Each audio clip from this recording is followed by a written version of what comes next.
Hey guys, Crave here, and one more Legion Talents content video, and this time it's for rogues. Now, in case you're checking out my content for the first time, the background footage you're seeing is just, well, background footage, and I normally would do that for some of my uploads.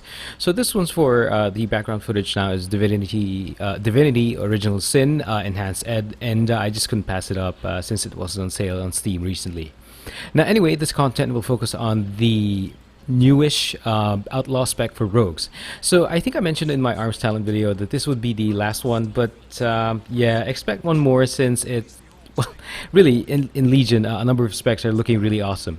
Now, the Outlaw spec is basically a rework of the existing combat spec, giving it a more scoundrel feel and minimizing the use of stealth mechanics. So at the moment, this refresh of the combat spec is looking really fun. Now, the talent names and gameplay, well, at least from what I'm imagining in my in my head, is really just fits the spec. So let's take a look at the talents. First row is looking really nice as you immediately get a fast and furious feel for the class. You've got Ghostly Strike, Swordmaster, and Quick Draw.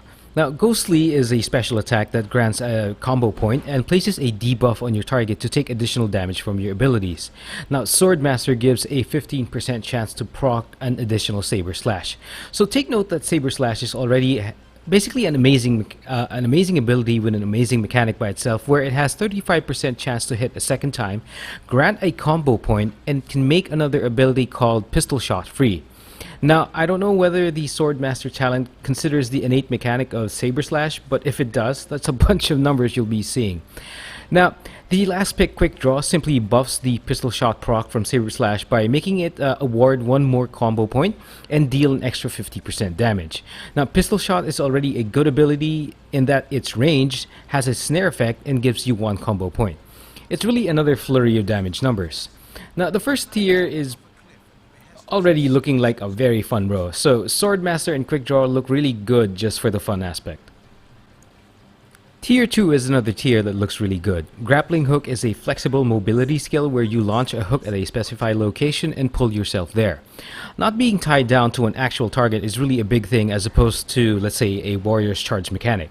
Now, think of yourself basically with this ability as a mage with a blink ability, but being able to specify the exact location where you want to be. I find that really useful.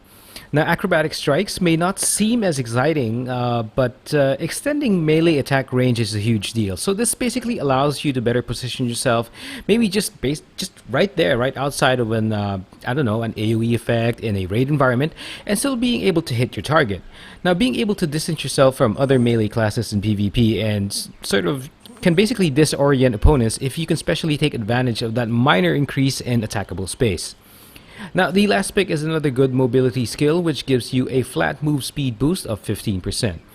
So, I don't know, I can picture a whole lot of uses for grappling, and it looks like a fun talent to go with. The third row still reinforces the Outlaw theme. We've got Deeper Stratagem, Anticipation, and Vigorous Choices. Now, Stratagem increases your max combo point count to 6, but the important part here is that finishing moves can also consume that maximum count. So the way it appears, and just the way I'm picturing it in my head, is that a standard finisher's X damage output will scale up to the new max combo count for Outlaws. So this means that Scoundrels are going to see much stronger finishers or increased duration for certain abilities, provided they are tied to a finishing move. Now, Anticipation works, well, it sort of works like the way it does at the moment, but the max additional combo point you can now accumulate is at 3, I think well, it's right now, at the moment we have it at 5, but in Legion it's going to be at 3. And but finishers will still consume a max 5 combo points. Now, Vigor, the last pick, increases your max energy by 50 and regen by 10%. Now, I still prefer, maybe I'm just used to it, I still prefer Anticipation to avoid the waste or early use of combo points to avoid energy capping, but Stratagem has a very strong burst potential. So I wonder how it will go in live play. The fourth tier is your sort of live longer tier as an outlaw. So the first one, Crimson Vial, is a health percent increase gained from Crimson Vial health pots or healing pots and health zones. Now, Crimson Vial is an ability for rogues which restores 30% of their max health with an associated cooldown and energy cost. Now, elusiveness works pretty much the way it does at the moment, where you get damage mitigation from all sources as long as your feint ability is up.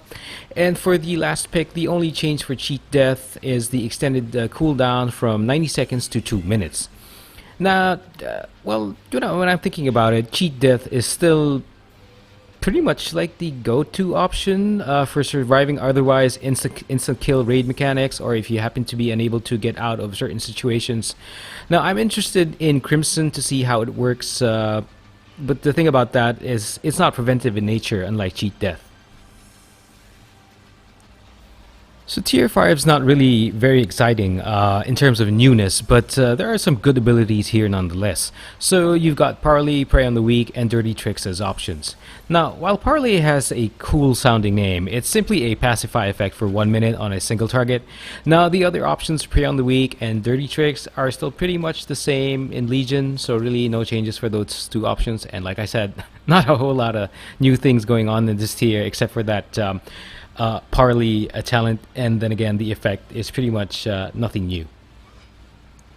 The second to the last row is a good one with Cannonball Barrage, Alacrity, and Killing Spree as options. Now, Barrage is a ranged AoE damage ability with a snare component, so this looks really good for Outlaws as it is a ranged AoE effect, with the only downside it being a channeled effect.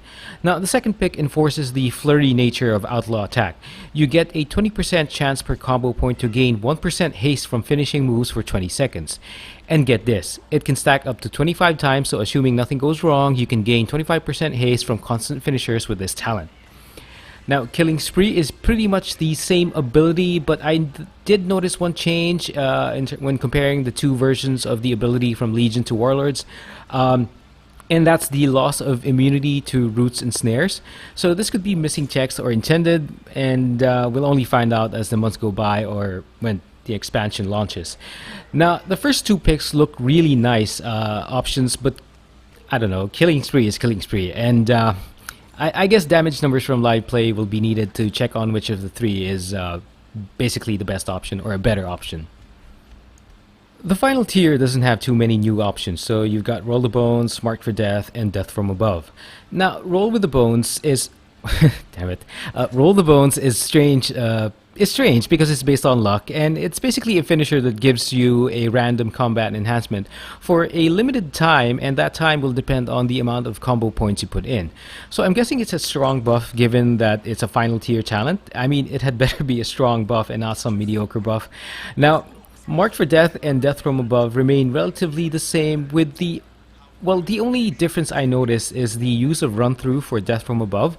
Now, in the current version of Combat Rogues, Death from Above uses Eviscerate. So in Legion, Rogues or Outlaw Rogues will be using run through. So the difference between Eviscerate and Run Through isn't a whole lot, except that Run Through has a minor increase in range, attackable range. So Wowhead's putting it at about 8 yards. So by itself, Run Through is looking like a much better ability compared to Eviscerate.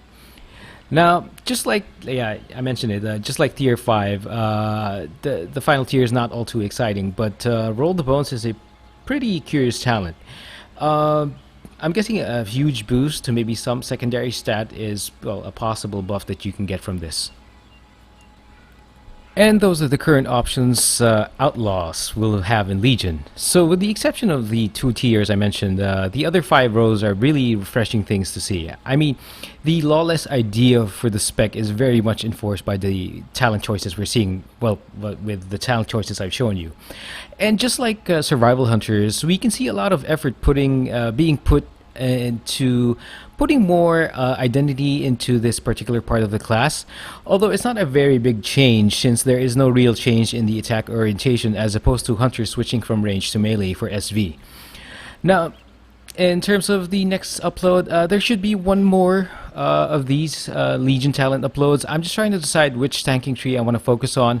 It was originally just between the Prot Pally or Prot Warrior, but after seeing the Guardian Druid artifact forms, actually just after seeing the Feral and Guardian Druid artifact forms, yeah, that it looks so good that I basically now have a third option. I know it's supposed to be about the abilities and the effectiveness of the class, but you know, it's unless you're really running with a guild that's gunning for mythic, no, a mythic guild or top 20 guild, yeah, you do have the flexibility to really just roll with a class that looks and sounds fun. Anyway, thanks for watching, guys. I'll talk to you soon.